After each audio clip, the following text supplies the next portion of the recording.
105ஆம் அத்தியாயம். மூன்றிலிருந்து நாகக்கரட்டுக்கு இரவாதனை தன் இரு கைகளிலும் ஏந்தி வந்தான் தேக்கன். மற்றவர்கள் எத்தனையோ முறை அவனிடமிருந்து வாங்க முயன்றும் அவன் தரவில்லை. பரம்பு ஆசான் மாவீரனுக்கு செய்யும் மரியாதை இது.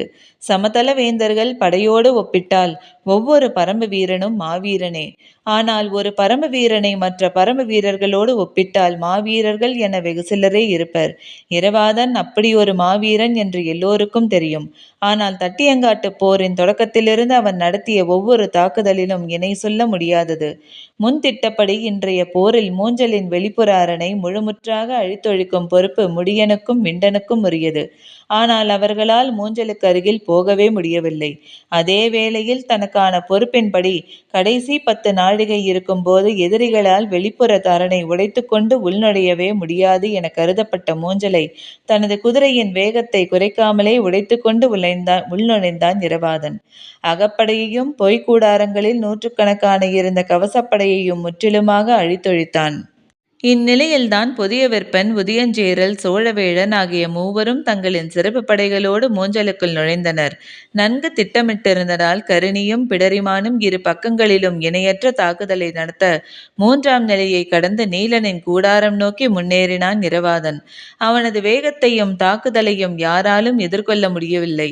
சூலூர் வீரர்களின் வாழ்வீச்சு வேகம் வேந்தர் படையை தளபதிகளால் தற்காத்து கொள்ளவே முடியாததாக இருந்தது.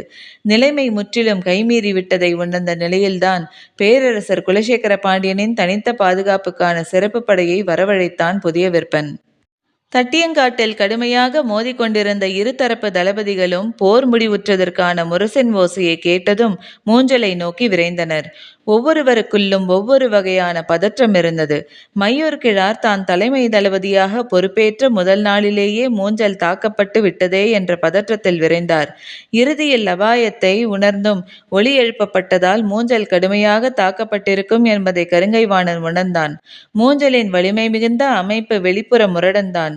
அதை உடைத்து உள்நுழையும் ஆற்றல் கொண்ட படையால் உள்ளுக்குள் போய் பேரழிவை உருவாக்க முடியும் என தெரியும். ஆனால் அபாய ஒலி எழுப்பும் அளவுக்கு நிலைமை மாறும் என நினைக்கவில்லை. பரம்பு படையின் முக்கியமான தளபதிகள் தட்டியங்காட்டில் தங்களுடன் தான் போரிட்டு கொண்டிருக்கின்றனர். குதிரைப்படை மட்டுமே அங்கே போயுள்ளது என்பதால் அகப்படை எளிதில் சமாளிக்கும் என்றுதான் எல்லோரும் நினைத்தனர்.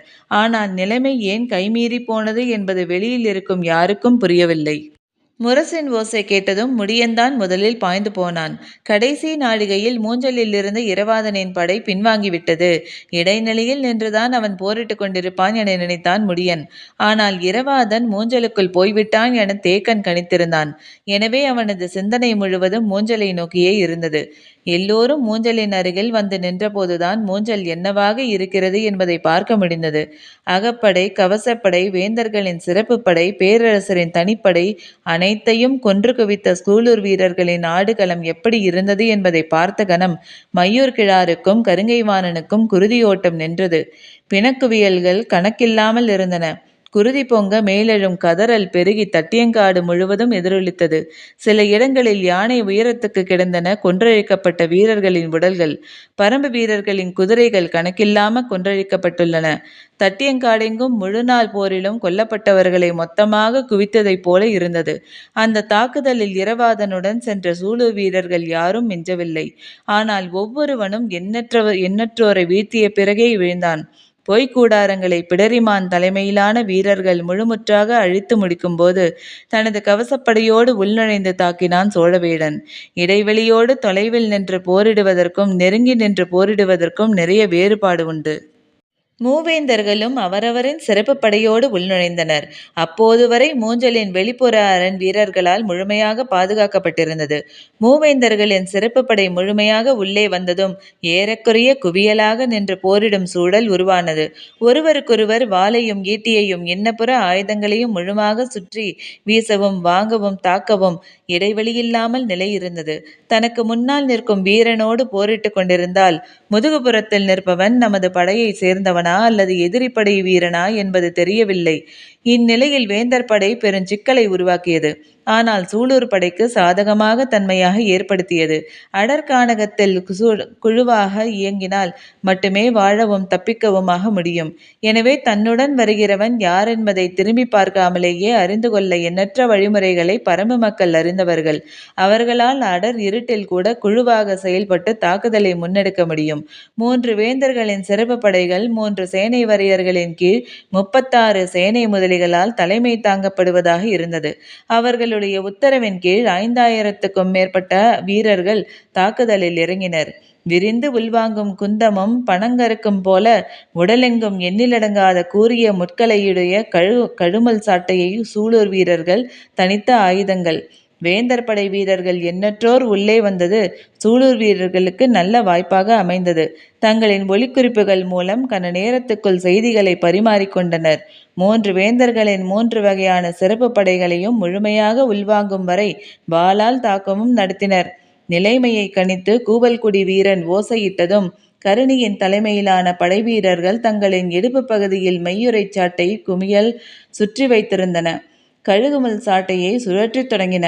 சாட்டையின் சிறு நுனி பட்டால் போதும், சதை கொத்து கொத்தாக பீத்து கொண்டு வெளிவரும். ஒருவன் எதிரியின் காலுக்கு கீழே சாட்டையை சுழற்றினான். மற்றொருவன் கழுத்துக்கு மேலே சாட்டையை சுழற்றினான். ஒவ்வொரு சாட்டையும் 2 ஆள் நீளமுடையது. கேடயங்கள் வாளையும் ஈட்டியையும் எதிர்கொள்ளக்கூடியவை. கழுமல் சாட்டைக்கு தடுப்பாயுதம் எதுவுமில்லை. இப்படி ஒரு ஆயுதம் இருப்பதே சமவெளி மக்களுக்கு தெரியாது. நினைத்து பார்க்க முடியாத பாதிப்பை ஏற்படுத்தும் கழுமல் சாட்டையை சூலூர் வீரர்கள் மின்னல் வேகத்தில் வீசத் தொடங்கினர். சதை மட்டுமன்று, கால் எலும்புகளையே பீத்து கொண்டு சென்றன சாட்டைகள். உச்சந்தலை முதல் கால் முட்டி வரை கவசம் அணிந்திருந்த சிறப்பு கவசப்படை முதல் தாக்குதலிலேயே அஞ்சி பின்வாங்க வைத்தனர். அப்போது பின்னணியில் நின்ற பிடரிமானின் தலைமையிலான வீரர்கள் குந்தக்கத்தால் குந்தி தூக்கி தொடங்கினர். இருபெரும் பொறிகளில் சிக்கி சிதையுற்ற தொடங்கியது சிறப்பு கவசப்படை. எந்த ஒரு போரிலும் கவசப்படை இவ்வளவு கொடுமையாக அழிவுக்கு ஆளானதில்லை. மூஞ்சலுக்குள் தாங்கள் உருவாக்கிய பொறியில் பரம்பு வீரர்கள் சிக்குவார்கள் என்றுதான் எல்லோரும் எதிர்பார்த்தனர். ஆனால் சூலூர் வீரர்களின் பொறிக்குள் முழுமுற்றாக வேந்தர் படை சிக்கியது. அவசரத்தில் மூவேந்தர்களின் 3 சிறப்பு படைகளும் மொத்தமாக உள்ளிறங்கியதால் அவர்களால் போரிடுவதற்கு போதுமான களத்தை உருவாக்கி கொள்ள முடியவில்லை. இந்நிலையில் தாக்குதலின் அளவு எல்லை கடந்ததாக இருந்ததால் வெளிப்புற அரணை காத்து கொண்டிருந்த வீரர்களையும் உள்முக தாக்குதலுக்கு பயன்படுத்த வேண்டிய சூழல் உருவானது. இவையெல்லாம் சூலூர் வீரர்களுக்கு வாய்ப்பாகவே அமைந்தன. சூலூர் வீரர்கள் எல்லோரும் இன்றைய நாளின் முடிவை தெளிவாக தெரிந்தவர்களாகவே இருந்தனர். தாங்கள் உயிருடன் திரும்பும் வாய்ப்பு மிக மிக குறைவே. ஆனால் நீலன் மீட்கப்பட்டே ஆக வேண்டும். அதற்காக எல்லாவிதமான வீரத்தை வெளிப்படுத்தி வேந்தர் படையை முழுமுற்றாக வீழ்த்த வேண்டும் என்ற குறிக்கோளுடன் போரிட்டனர். தட்டியங்காட்டில் இதுவரை நிகழாத பேரழிவை அவர்கள் நிகழ்த்தி காட்டினர். எண்ணிக்கையில் இதைவிட அதிகமான வீரர்களை இந்த போர்க்களத்தில் பரம்பு படை கொன்றழித்துள்ளது. ஆனால் அவர்களெல்லாம் பொதுவான படை வீரர்கள். என்று சூலூர் வீரர்கள் அழித்தொழித்துள்ளதோ மூவேந்தர்களின் மிக சிறந்த படை வீரர்களின் தொகுப்பை. இந்த வீரர்களின் ஆற்றலை நம்பித்தான் வேந்தர்கள் தங்களின் பாதுகாப்பை உறுதி செய்வர். 3 பெரு வேந்தர்களின் சிறப்பு படைகளும் 3 வகையான தன்மைகளை கொண்டிருந்தன. கவச உடைகளில் தொடங்கி பயன்படுத்தும் ஆயுதம் வரை நிறைய வேறுபாடுகள் 3 படைகளுக்கும் உண்டு. ஆனால் சூலூர் வீரர்களின் தாக்குதலுக்கு முன்னால் எந்த படையும் எந்நிலையிலும் தாக்குப்பிடிக்க முடியவில்லை.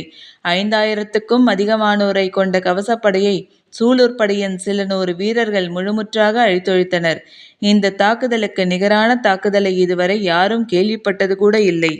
மலையென குவிந்து கிடக்கும் வேந்தர் படை வீரர்களின் பிணங்களுக்குள் சூலூர் வீரர்களின் உடல்களை தேடி எடுக்க வேண்டியிருந்தது. போர் முடிவுற்ற ஓசை கேட்டதும் வேந்தர் படை வீரர்கள் அனைவரும் பாசறைக்கு திரும்பினர். இறந்தவர்களை அப்புறப்படுத்துவது வீரர்களின் வேலையன்று, போர் பணியாளர்களின் வேலை. மூஞ்சலுக்குள் பரம்பு வீரர்கள் அனுமதிக்கப்படாததால் அவர்கள் வெளியிலேயே காத்திருந்தனர். வேந்தர்களின் போர் பணியாளர்கள் சூலூர் வீரர்களின் ஒவ்வொரு உடலாக தந்து கொண்டிருந்தனர். அதை வாங்கிய பரம்பு வீரர்கள் நாகக்கரடு நோக்கி சென்று கொண்டிருந்தனர். அனைத்து உடல்களும் எடுக்கப்பட்டும் வரை முடியன் அந்த இடம் விட்டு அகலவில்லை. இரவாதனின் உடலை தேக்கன் தூக்கிச் சென்றான். அவன் பின்னால் பரம்பின் மொத்த படையும் வந்து கொண்டிருந்தன. நாகக்கரட்டுக்கும் எரளிமேட்டுக்கும் நடுவில் இருக்கும் பள்ளத்தாக்கு பகுதிக்கு அவன் வந்தபோது இருள் முழுமை கொண்டிருந்தது. எரளிமேட்டிலிருந்து தேக்கனை நோக்கி ஓடி வந்தான் பாரி. அவனுக்கு பின்னால் காலம்பன் உள்ளிட்ட மற்றவர்கள் ஓடோடி வந்தனர். பெருவீரனின் மரணம் மொத்த காட்டையும் உறைய வைத்திருந்தது. சிறிய ஓசை கூட எழவில்லை. தீப்பந்தத்தோடு சில வீரர்கள் பாரிக்கு பின்னால் ஓடி வந்து கொண்டிருந்தனர். எதிர் வந்த பாரி தேக்கனுக்கு முன்னால் இரு கை ஏந்தி நின்றான். தேக்கனால் பாரியின் முகத்தை பார்க்க முடியவில்லை. தலைகுனிந்தபடி கையில் இருக்கும் இரவாதனையே பார்த்து கொண்டிருந்தான். ஆனால் பாரியின் கைகளுக்கு இரவாதனை மாற்றவில்லை. எதிர்நிலையில் கையேந்தி நிற்கும் பாரி கைகளை தளர்த்தவில்லை. இருவருக்கும் உள்ளோடும் குருதி உறைந்து நின்று விட்டதைப் போல் இருந்தது. முன்னும் பின்னுமாக வீரர்கள் சூழ்ந்தனர். தீப்பந்தங்களின் ஒளி இரவாதனின் மேலே படர்ந்தபடி இருந்தது. பாரி குனிந்து இரவாதனை பார்க்கவே இல்லை. நிமிர்ந்தபடி தேக்கனையே பார்த்து கொண்டிருந்தான். தேக்கனோ நிமிர்ந்து பாரியை பார்க்கவே இல்லை. குனிந்தபடி இரவாதனையே பார்த்து கொண்டிருந்தான். இருவருக்குள்ளும் உணர்வுகள் கொந்தளித்து கொண்டிருந்தன. பாரி குனிந்து இரவாதனின் உடலை பார்த்தாலோ, தேக்கன் நிமிர்ந்து பாரியின் முகத்தை பார்த்தாலோ உடைந்து நொறுங்கி விடுவர். வீரர்களின் மரணத்தில் கண்ணீர் சிந்தக்கூடாது. அதுவும் பாரியும் தேக்கனும் கலங்கினால் நிலைமை என்னவாகும்? இருவரும் அதை தவிர்க்கவே முயன்று கொண்டிருந்தனர். மனதின் உறுதியை கனத்த அமைதி நொறுங்கிக் கொண்டிருந்தது. ஆனாலும் என்ன செய்வதென்று யாருக்கும் விளங்கவில்லை. நின்ற இடத்தை விட்டு இருவரும் நகரவில்லை. இந்த சூழலை எப்படி கையாள்வதென்று உடனிருக்கும் யாருக்கும் தெரியவில்லை. வாரிக்கையனும் கபிலரும் செய்தியை கேள்விப்பட்டு இடிந்து போய் இரளிமேட்டின் குகை அடிவாரத்திலேயே உட்கார்ந்து விட்டனர். பாரியுடன் வந்து நிற்கும் காலம்மன் இருவரையும் மாறி மாறி பார்த்தான். அவனுக்கு என்ன செய்வதென புரியவில்லை. ஒவ்வொரு கணமும் கடக்க முடியாத கனமாக உறைந்து நின்றது. தலை நிமிராமலேயே இருந்த தேக்கன் ஒரு கணத்தில் சட்டென்று இரவாதனை பாரியின் கையில் ஒப்படைத்துவிட்டு அப்படியே அவன் கால் பற்றி கதறினான். காட்டின் தலைமகனை இழந்து விட்டோமடா பாரி! மலை உடைந்து சரிவதைப் போல இருந்தது. வெடித்து மேலெழும்பியது வீரர்களின் ஓலம். ஆசானின் கதறல் காட்டையே உலுக்கியது. காரமலையின் முகட்டை முட்டியது தேக்கனின் விம்மல். கைகள் இரவாதனை ஏந்தி நிற்க, கால்களை தேக்கன் பற்றி நிற்க, கண்ணீரும் குருதியும் மேலெல்லாம் கொட்டியபடி பாறையென நின்றான் பாரி. மற்ற வீரர்கள் ஆசானை பிடித்து தூக்க எண்ணினர். ஆனால் யாரும் அருகில் செல்லவில்லை. பரம்பு தலைவனின் கால் பற்றி கதரும் ஆசானின் உச்சந்தலையில் இரவாதனின் குருதி வழிந்து கொண்டே இருந்தது. போர்க்களத்துக்கு பொறுப்பு முடியனும் தேக்கனும் தான். நாங்கள் மாவீரனை காக்க தவறிவிட்டோம். அவன் அனைத்து தாக்குதலையும் எங்களிடம் சொல்லிவிட்டுத்தான் செய்தான். ஆனால் நாங்களோ அவனிடம் கூறிய திட்டப்படி செயல்படுத்த தவறிவிட்டோம். இந்த மரணம் முடியனும் தேக்கனும் கவனம் தவறியதால் நிகழ்ந்தது என புலம்பி அழ துடித்தது தேக்கனின் மனம். ஆனால் சொல்ல வந்த சொற்கள் எதுவும் மேலெழவில்லை. உடைந்து கதரும் ஆற்றாமையிலிருந்து மீள முடியவில்லை. சற்று நேரத்துக்கு பிறகே பாரியின் கால்களிலிருந்து கைகளை விலக்கினான் தேக்கன். அந்த விலகுதலில் மனம் ஆழமான நிலை ஒன்றை எழுதியது. அவரவர் தானே மீண்டு கொள்ள வேண்டும். அடுத்தவருக்கு ஆறுதல் உரைக்க பரம்பு வீரர்கள் யாரிடமும் சொற்கள் இல்லை. தேக்கன் கைகளை விடுவித்து கொண்ட பிறகு பாரி நடக்கத் தொடங்கினான். வீரர்களின் பெருங்கூட்டம் அவனை தொடர்ந்து கொண்டிருந்தது. தேக்கன் அந்த இடத்திலிருந்து எழுந்திருக்கவில்லை. எல்லோரும் தன்னை கடந்து போகும் வரை அங்கேயே இருந்தான். அனைவரும் கடந்து சென்றனர். மனம் சற்று அமைதியானது. ஏன் உடைந்து கதறினோம்? நமது கதறலையும் சேர்த்துத்தானே பாரி சுமந்து சொல்கிறான். நாம் கட்டுப்படுத்தி இருக்க வேண்டும் என எண்ணங்கள் தோன்றியபடி இருந்தன. எல்லோரும் போன பிறகு 4-5 வீரர்கள் மட்டும் உடனிருந்தனர். அவர்களையும் போகச் சொன்னான். ஆனால் வீரர்களோ தேக்கனுக்கு உதவுவதற்காக அங்கேயே நின்றனர். மீண்டும் சத்தம் போட்டு போகச் சொன்னான். அவர்கள் சென்ற பிறகு கைகளை ஊன்றி மெல்ல எழுந்து நின்று பார்த்தான். தொலைவில் இரளிமேட்டின் முதற் குகையின் அடிவாரத்தில் கூட்டம் கூடி நின்றது. மலையெங்கும் இருக்கும் தீப்பந்தங்கள் அந்த இடம் நோக்கி குவிந்தபடி இருந்தன. அந்த காட்சியை பார்க்க முடியாமல் நாகக்கரட்டில் இருக்கும் தனது குடிலை நோக்கி மெல்ல நடக்கத் தொடங்கினான். குகை அடிவாரத்தில் வைக்கப்பட்ட இரவாதனின் உடலை பார்க்கும் ஆற்றலின்றி பாறை மறைப்பொன்றில் ஒடுங்கி கிடந்தார் கபிலர். நேற்றிரவு பொற்சுவையின் மரணம் அவர் மடியில்தான் நிகழ்ந்தது. இன்றிரவோ இரவாதனின் உடல் கிடத்தப்பட்டிருக்கிறது. ஏது செய்வதென்று தெரியவில்லை. பாரியின் முகத்தை பார்க்கவோ அவனிடம் பேசவோ மனதுக்கு வலுவில்லை. கையூன்றி உட்காரக்கூட வலுவின்றி பாறையோடு பாறையாக சாய்ந்தே கிடந்தார். மூஞ்சலிலிருந்து சூலூர் வீரர்களின் உடல்கள் ஒவ்வொன்றாக வந்து கொண்டிருந்தன. துயரத்தின் பேரலை காரமலை முழுவதும் பெருகிக் கொண்டிருந்தது. அப்போது கூட்டத்துக்குள்ளிர் யாரோ ஒருவன் வந்து கபிலர் எங்கே என்று விசாரித்தான். வீரன் ஒருவன் பாறையின் அடிவாரத்தில் சாய்ந்து கிடக்கும் கபிலரை கையை காட்டி குறிப்பு சொன்னான். வந்துள்ளவன் திசைவேடரின் மாணவன் வங்கைமான். ஏற்கனவே இருமுறை வந்தவன்தான். ஆனால் ஒவ்வொரு முறையும் ஒவ்வொரு இடத்தில் ஒவ்வொரு நிலையில் கபிலரை காண்கிறான். இப்போது நிலை குலைந்து கிடக்கும் கபிலரிடம் வந்து திசைவேடர் உங்களை அழைத்து வரச் சொன்னார் என்றான். அதை காது கொடுத்து கேட்கும் நிலையில் கபிலர் இல்லை. வந்தவன் மீண்டும் குரலுயர்த்தி சொன்னான். சற்றே கவனத்தோடு கபிலர் அவனை உற்று பார்த்தபடி மறுத்து தலையை ஆட்டினார். அவனோ மீண்டும் வலியுறுத்தினான். பேசுவதற்கு சொற்கள் மேலெழவில்லை. ஆனாலும் முயன்று சொன்னார். நான் வரும் நிலையில் இல்லை என்பதை திசைவேடரிடம் சொல்லிவிடு. வந்த மாணவனுக்கு வேறென்ன செய்வதென தெரியவில்லை. பெரும் புலவரிடம் இதற்கு மேல் வலியுறுத்தி முடியாது என சிந்தித்தபடி எழுந்து நடக்க முயன்றான். இதை கவனித்து இருந்த வாரிக்கையன் வந்தவனை கையை காட்டி நிறுத்தியபடி கபிலரிடம் வந்து திசைவேடரிடம் போய் என்னவென்று கேட்டு வாருங்கள் என்றார். நான் எதையும் கேட்கும் நிலையில் இல்லை. என்னால் எதுவும் செய்ய முடியாது என்றார் கபிலர். வாரிக்கையன் இங்குமங்குமாக பார்த்தார். அவரின் கண்கள் தேக்கனை தேடின. அவர் குடிலுக்கு போய்விட்டதாக வீரன் ஒருவன் சொன்னான்.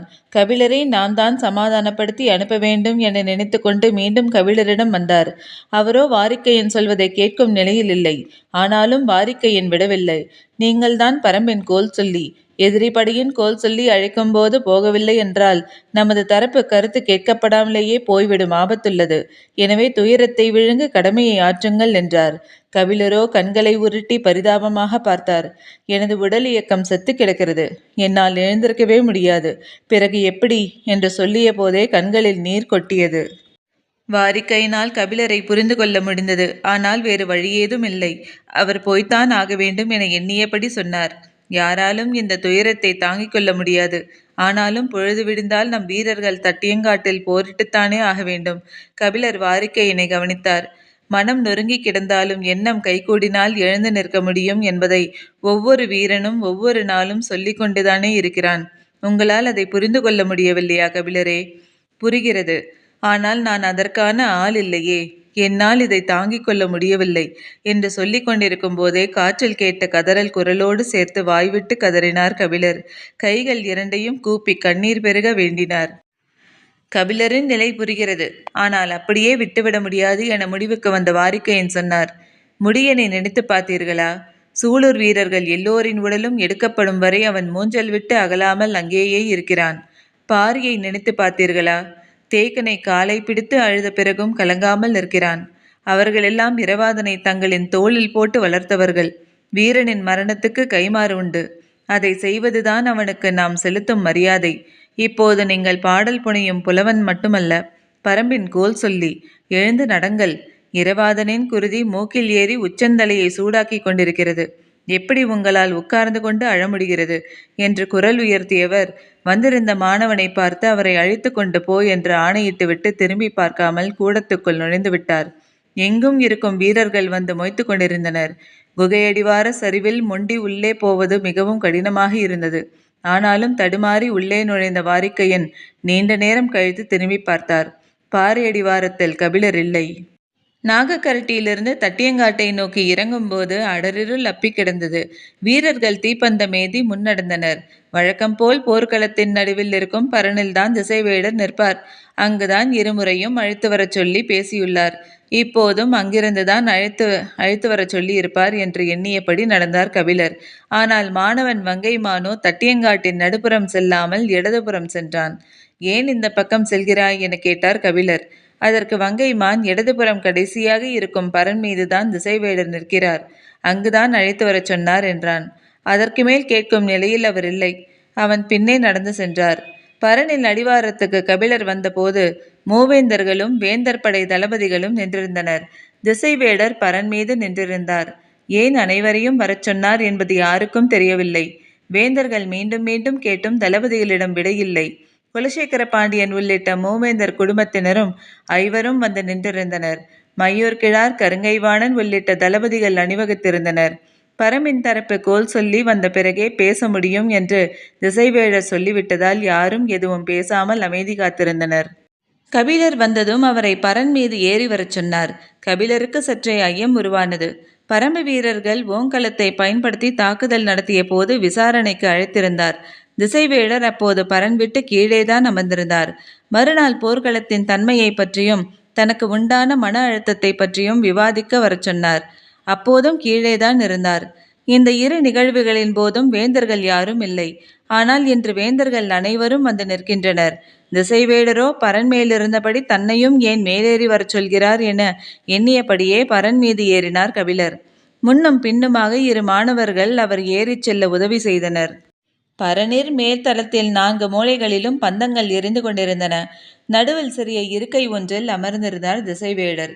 மேலேறிச் சென்ற கபிலர் திசைவேடரை வணங்க முயன்ற போது அவரின் முகத்தை பார்த்ததும் சற்றே அதிர்ச்சிக்குள்ளானார். முகம் கடுத்து உறைந்து போய் இருந்தது.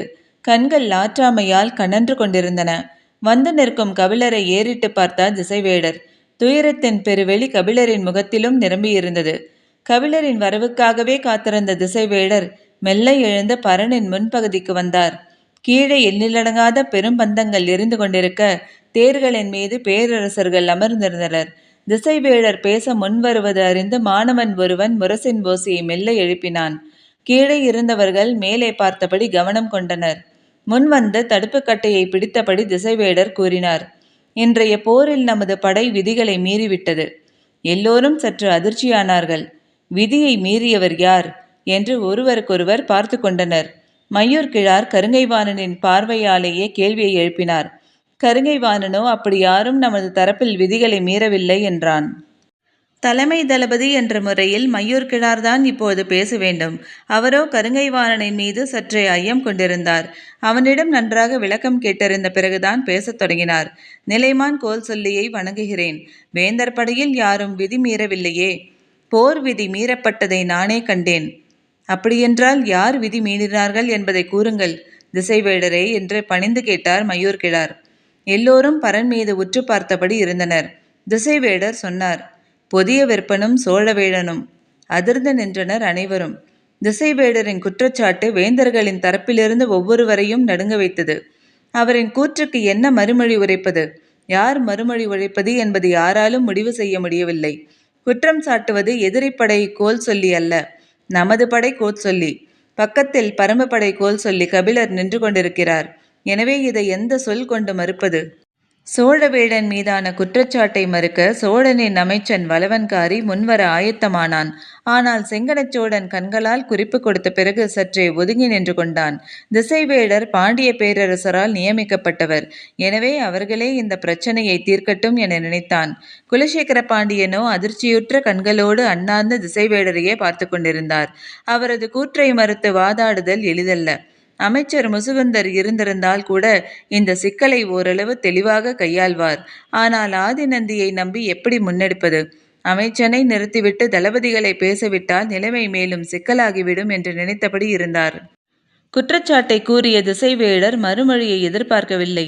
தட்டியங்காட்டை விரிந்த கண்களோடு பார்த்தபடி சொன்னார், விதிமீறிய இருவருக்கும் இக்கணமே இந்த போர்க்களம் விட்டு நீங்க வேண்டும்.